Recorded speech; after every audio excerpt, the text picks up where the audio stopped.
NS Krishnan அவர்களை பற்றி உங்கள் எல்லாருக்கும் தெரியும். அவர் அறிஞர் அண்ணாவுக்காக பிரச்சாரம் பண்ண போகிறார். காஞ்சிபுரத்தில் அறிஞர் அண்ணா சட்டசபை தேர்தலுக்கு நிற்கிறார். இவர் பிரச்சாரம் பண்ண போகிறார். நம்ம இன்னைக்கு வரைக்கும் பிரச்சாரம்னா என்னங்க கேள்விப்பட்டிருக்கோம்? எதிர்கட்சிக்காரங்களை வாய்க்கு வந்தபடியெல்லாம் வைகிறது தான் பிரச்சாரம் நம்ம கேள்விப்பட்டிருக்கோம். ஆனால் என்எஸ்கே வந்தார். அவருக்கு எதிராக, அறிஞர் அண்ணாவுக்கு எதிராக யார் நிற்கிறாங்கன்னா, ஒரு மருத்துவர், நம்ம டாக்டர் அறம் ஐயா மாதிரி அந்த ஊரை சேர்ந்த ஒரு மருத்துவர் எதிரில் நிற்கிறார் போட்டிக்கு. இப்போ வர்றார், என்எஸ்கே வர்றார்.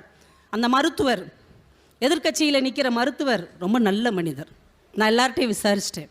அவரை மாதிரி சிறந்த மருத்துவரை எங்கேயுமே பார்க்க முடியாது. குழந்தைகளுக்கு ஃபீஸே வாங்க மாட்டார். முதியவங்கன்னா கையை பிடிச்சி ஆதரவாக பேசுவார்.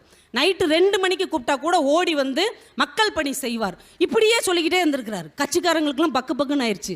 என்னையும் அறிஞர் அண்ணாவை பற்றி சொல்லுவாருன்னு பார்த்தா ஆப்போசிட்டில் நிற்கிற மருத்துவரை பற்றி பாராட்டியே பேசுகிறாரேன்னு எல்லாம் அப்படியே பார்த்துக்கிட்டே இருந்திருக்கிறாங்க. அப்படியே சொல்லிக்கிட்டே வந்த என்எஸ்கே சொல்கிறாரு, இவ்வளவு சிறந்த ஒரு மருத்துவரை, இவ்வளவு நல்ல மருத்துவரை நீங்கள் பாட்டுக்கு ஜெயிக்க வச்சு அனுப்பிட்டீங்கன்னா உங்களுக்கு யார் மருத்துவம் பாப்பா? அதனால நல்ல மருத்துவரை உங்ககிட்டயே வச்சுக்கோங்க. அறிஞர் அண்ணா சட்டசபைக்கு போனால் உங்களுக்கு நல்லது செய்வார். மருத்துவர் இங்கே இருந்து நல்லது செய்வார். அறிஞர் அண்ணா அங்கே போய் நல்லது செய்வார். அவருக்கு ஓட்டு போடுங்க அப்படின்ட்டு போயிட்டார்.